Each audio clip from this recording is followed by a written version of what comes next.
guys, welcome to my channel. My name is ReadingBear and I hope you are ready for some more stories. And today, we'll take a look at some new idontworkherelady content. If you enjoyed my content, please don't forget to subscribe to my channel and post some bear emojis in the comment. And now, let's dive right into the stories. The first story is titled, "Please update your emergency contact information. I don't work there anymore. Please do not call me if there's an emergency." Years ago, I worked as the administrator for a pair of residential treatment facilities where individuals with long-term mental health issues lived. I was the contact person for a couple city and county agencies and would occasionally get calls about referrals, changes in parole status for some of my residents, that kind of thing. I left that position in the fall/winter of 2012. Back in 2020 or so, I got a call from one of the partners, and the conversation went like this. Me. Hello. Caller. Hello, this is, whoever, let's call him B, with such and such agency, is this, my first name? Me. Please tell me what this is regarding. B. I'm calling to update and verify our emergency contact information. We have you listed as the contact person for facility, is that right? Me. That's my name, but I haven't worked for that company since 2012. I am not an emergency contact for them anymore and you will need to remove me from your list. I am not a resource for you or for them. Note. Yes, I really did talk like that. 10 years in community mental health outreach trains you to speak like a computer when necessary so your conversations stay factual and you don't inadvertently agree to anything. B. Well, we need some sort of contact information and yours is the most up-to-date we have. Please spell your first and last name and your email or mailing address so our contact information is correct and we. Me. B. Stop right there. I'm not verifying any of my contact information as I am not an employee of company and cannot be used as a resource. Remove any of my information from your list and call company directly if you need updated emergency contact information. I don't even know who works at those sites any longer, I've been gone for years. B. I need you to help me update your contact information. You're being deliberately unhelpful. Me. Yes. Now imagine how unhelpful I'd be if you called me at 10 p.m. on a Friday night because one of the residents stripped naked and ran down the street screaming that their dead grandparents were trying to kill them. Additional note. That's a call I actually did get when I was an after-hours contact for these sites. Me. Continuing. B. Again, please remove me from your list of contacts altogether. I no longer work for company and will not be handling any emergency calls. If you continue to harass me, I'll make my own call to company and report you for harassment. B. Man, I'm just trying to do my job. Me. Yeah, well, you're also trying to get me to do something that is definitely not my job. Please do not call me for emergencies. Goodbye. Ended call. And that was that. I know it reads like a script, fake story, but, yeah, a decade in community mental health, social work teaches you to talk like an automaton sometimes so you don't inadvertently reveal someone's protected information, and it does help one maintain a really weird level of professionalism, boundaries to keep you from over-promising something to someone. The next story is titled Homophobia Doesn't Pay the Bills. Decades ago, I was fresh out of the military, and fresh out of the closet. I had landed a great first job as a software developer with a very small company. Nobody knew about my private life at work, because well, it's private. The office admin developed a crush on me, and I told her that I was gay and had a boyfriend.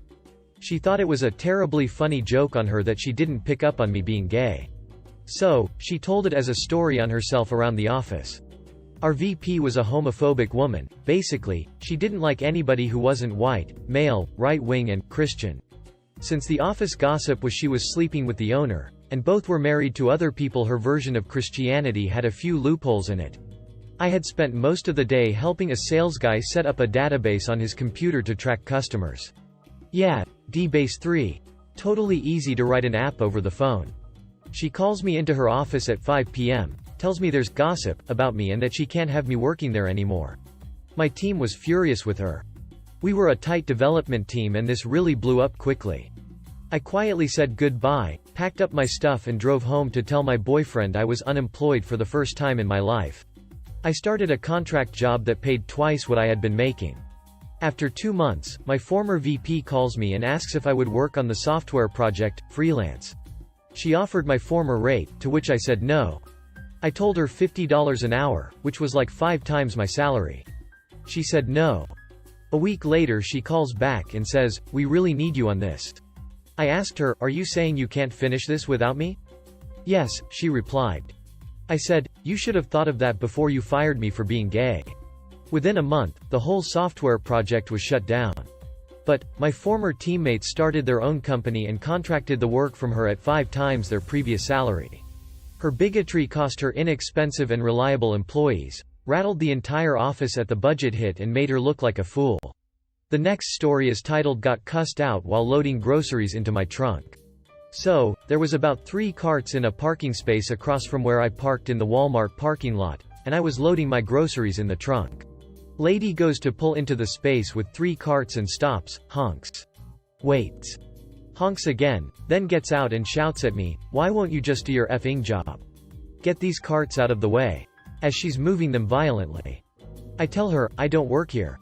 She replied, "Couldn't tell, how the hell should I know that? You should have done it anyway." I reply, "You should pucker up on my puckered parts, 'cause I don't work here and I didn't put the carts there. Find another spot instead of cussing out a stranger." She replied, "I'm going to talk to management." I reply, "Be my guest." Have never laughed harder than when I drive past the entrance to see the woman standing there with someone who appeared to be a manager, pointing angrily at me. The next story is titled "Being Stuck in My Own House Isn't an Emergency?" I'll make an emergency. So I am a Tennessee boy who moved to Fargo, North Dakota about a year ago. Needless to say, these winters have brought a lot of new experiences for me.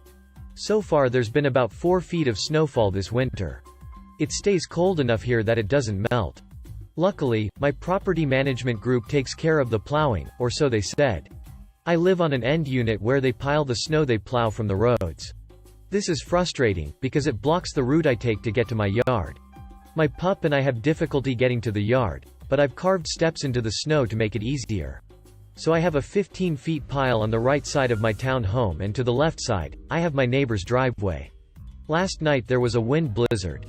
It wasn't snowing, but the wind blew around a bunch of snow which piled up right in front of my garage since all the snow blew right up against the aforementioned snow pile. I have a Jeep Wrangler, and it had no chance of making it over the pile in front of my garage. I wait until 7:30 p.m. to see that the plows haven't came. It's Sunday, so I was in the house for the day anyways. Now I'm concerned that they won't come since only end units were really affected by the blizzard. I call the property management group after business hours to inform them of the predicament. I told them that I can't get out, and I need to get to work tomorrow, and I would like to get groceries tonight. They said that they do not consider this an emergency. I held my breath and counted to 5 before I responded with, "How is this not an emergency? I can't get groceries or get to work. I need to work so I can pay rent. I feel like this is a win for both of us." She responds with a Karen-like tone with, "Well, your lease doesn't declare that as an emergency, and we're not sending plows tonight. I'm sorry." I realize there's nothing else to say. I respond with an, "Okay then." Again with her Karen tone, "Thank you. Bye." This is where the revenge starts. My so and I decide to shovel the driveway ourselves.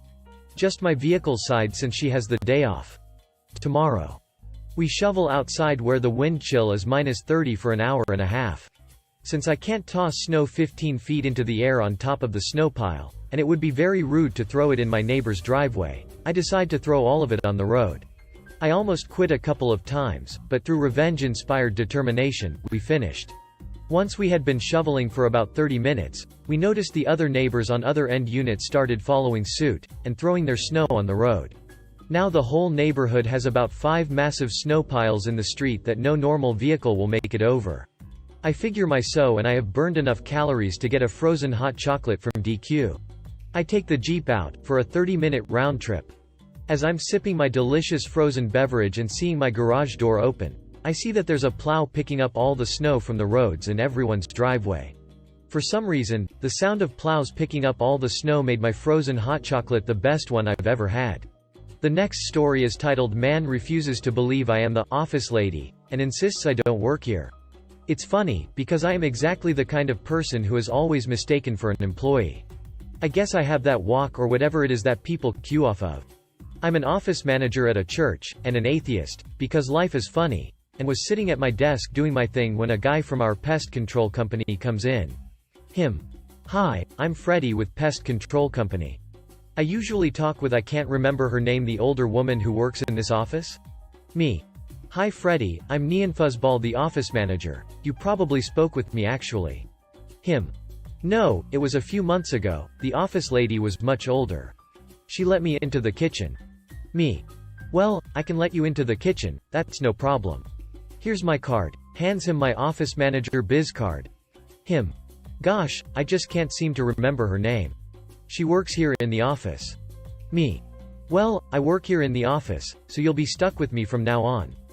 Fake Midwestern laugh. Him. I always deal with the office lady, will she be in today? Me. I'm in charge of the office, so I can take care of whatever. Him. No, I need to talk to the office lady, the one who works here. He points at my desk. Me. There's no other office lady. The only other woman who works here is the minister. Him. But I always talk to the office lady, the older woman. Me. I'm just leave your paperwork here, I'll make sure it gets to the right place. Him. I'm supposed to leave it with staff. Me. They pay me, I'm staff. Him. Oh, they pay volunteers? Me.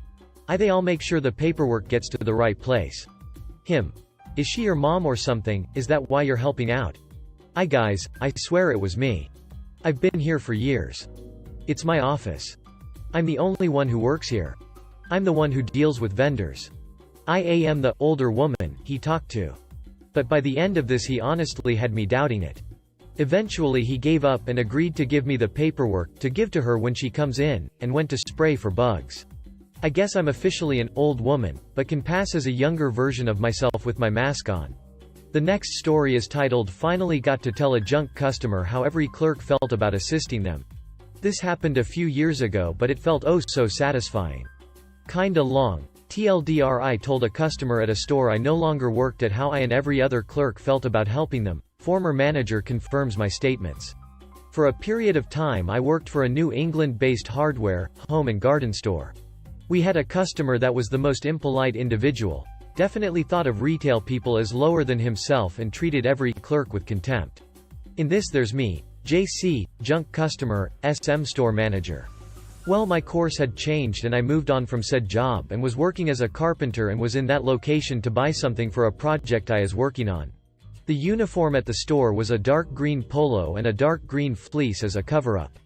I'm a woodsy guy. Almost all my clothes are brown, tan, duck, black, green, and this day I happened to be wearing dark brown pants with a dark green sweatshirt from a local building supply company, dark green with white labeling of said company. Pretty easy to see it wasn't a store-issued garment with any real observation. I'm in the hardware aisle where there are also lubricants for loosening suck bolts and whatnot, which I was looking at. This guy walks into the aisle and I made no notice besides that someone else had entered the space. JC. Clears throat. Me. In my head, that guy sounds horrible. JC. Clears throat again, excuse me? Me.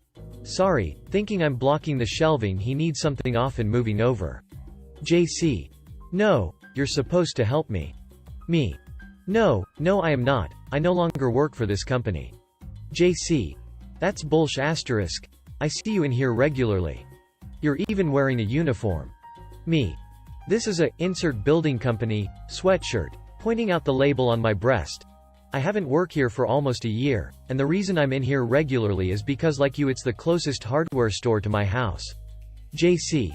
Well, you're going to help me anyway because you know stuff about what I need. Me. Nope, in no way is that happening. I didn't get paid enough when I did work here to put up your shish asterisk TTY attitude, and now that I'm not making any money for this interaction, I'm definitely not putting up with it. JC. I'm going to tell SM about this. Me. And she's going to do what exactly? Hold your hand and tell you it'll be okay? She doesn't hold sway over me, or my actions in this moment, so good luck that. JC. I can't believe how rude you are. Me. That's rich. Are you really that self-unaware? Have you ever not actually thought about why, when I did work here, I was the only one to help you? I'll clue you in, it was because no one else wanted to, and I wanted to keep them from your condescension and entitled attitude. Now about this time SM had come around to find me as we have good relationship and wanted catch up. She heard a decent amount of what was said on the way over. As she walks into the aisle, JC turns to her and says, "JC, your so-called former employee is verbally abusing me and says that no one ever wants to help me because I'm a jerk." Well, SM doesn't have much of a filter and responds with, "Well, he is a former employee and hasn't worked here for nearly a year. And frankly, customer's name, he's not wrong." The look on his face was priceless, and he just harumphed and told her he would take his business elsewhere, which only got a simple, "You do that" from her. We had good laugh, and the vindication from her coupled with the opportunity to say what I did was fantastic. The next story is titled "My friend's mom thinks I'm a taxi driver, but when I try to explain I'm not, she gets more mad." I'm a 17-year-old, M. And this story takes place a few years ago when I was in secondary school. So my friend, let's call her Emily, always used her mother's phone to call me because she wasn't allowed to have one at the time, and I don't know why. Me and her were good friends and dated at one point, but we don't talk anymore. So one of the days I receive a call from the phone number Emily uses to call me, and I pick up thinking it's Emily calling me. This is where it begins. Me picks up. "Hello? M. Yes, hello, I'd like to get a taxi to, I don't remember to where she wanted it to go. So could he come over quickly? I need to be there quick." Me. "I'm sorry, but I'm not a taxi driver and you got the wrong number." M. "Don't lie to me, I know you're a taxi driver, so don't bullshit and get your ass over here." Me. "As I said, I'm not a taxi driver, plus I don't drive, I'm not old enough to drive yet, lady." M. "I know you're a taxi driver, I used this number before, so stop this shit and do your job, you ducking idiot." Me. "Listen lady, I already told I'm not a taxi driver and that I'm not of the right age to drive yet, so can you please duck of and get off my ass," binds the call. When I ended the call, I thought what a weird lady, and I didn't know it was Emily's mother until the next day when I was in school. Emily told me that it was her mother and that she was sorry about it, and I said it was fine and not a big deal. Also, her mother did try to call me after I ended the call. I just put my phone on silence and put on Netflix. I could relax and enjoy my day. The next story is titled "Lady Thinks I May Not Be Sure I Don't Work Here." We had the sewer line back up into our basement bathroom this week. While waiting for the plumbing crew to resolve the issue, I headed out to the local hardware, feed store for supplies and gear to clean up the basement. Walking in, I said hi to the cashier and headed back to grab some PPE and other supplies. As I reached the middle of the store, I passed a group of 3 staff, all wearing their red aprons with name tags, and a woman headed towards the front of the store. The woman snaps her fingers and a few times as she steps in front of me and says, "Hey, you work here, I need some help." I look down at my ratty t-shirt, from the first Disturbed tour, my torn jeans, and my literally crappy boots, smile, and say, "Nope, sorry, but they do," pointing at the group of staff just a few feet away. "Woman, are you sure you don't work here?" I rolled my eyes and kept walking while one of the guys in an actual branded apron and name tag asked her what she needed. I ran into the woman at the cash register where she had drifted into Karen land, arguing with the cashier about how they didn't have the right size of bag of feed she wanted. She wanted a 20 lb bag. They were out of 20 pounds bags, and he offered to substitute 4 5 pounds bags, which wasn't good enough because it isn't the right size bag. I told her the store in the other end of town had the right size, so she left. I lied, because they are hardware only, no feed, and are closed for renovations. The next story is titled "You're My Manager and You Yelled at Me in My Face Yesterday." How'd you manage to forget? This happened at work about 4 hours ago. My manager is new and she's bossy, and she lashed out at me yesterday. Heck, she even kept glaring at me the rest of the day yesterday. I don't exactly know what happened, but she thought I was one of the people who work at the bakery, using my size as her main argument. I'll refer the bakery manager as Rob because he's cool like a Rob. I'm stocking shelves like I am supposed to when my manager comes up to me and asks me why I'm stocking the shelves. This is my job. Then she says, "No, I know all my workers and you don't work here." I asked her what she meant in my usual speech, which I am filtering for the Reddit cuz I swear a lot. She told me exactly this with things super quiet. "I saw you working in the bakery. You're one of the bakers. I mean, just look at yourself, you're clearly one of the baker, and there's no way I can miss your working my shelves." Yes, she swore right at me and called me overweight with the 3-letter word. Okay, you insensitive. You went on my case for not doing work the way you want me to all day yesterday, and you just blurted out exactly how you see me right in front of over a dozen people and the bakery manager. Most of those people have been seeing me work since I got the job. So she sees Rob standing there a little confused, and then she started railing at him about keeping his workers in his department instead of getting in the way at hers. I tried to get back to work, then she tells me to stay put or she'll get me fired.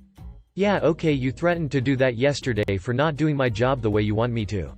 And then Rob and my coworkers come up to tell her I don't work at the bakery, but she starts railing at them until security escorted her out for disturbing customers and almost assaulting her workers she's responsible for.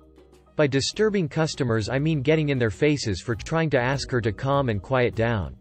If anyone knows exactly what happened, please let me know, because even now I'm completely confused and I'm almost done my shift. I'm on break as I write this. Update. I got to work an hour ago. I'm on lunch break. RN.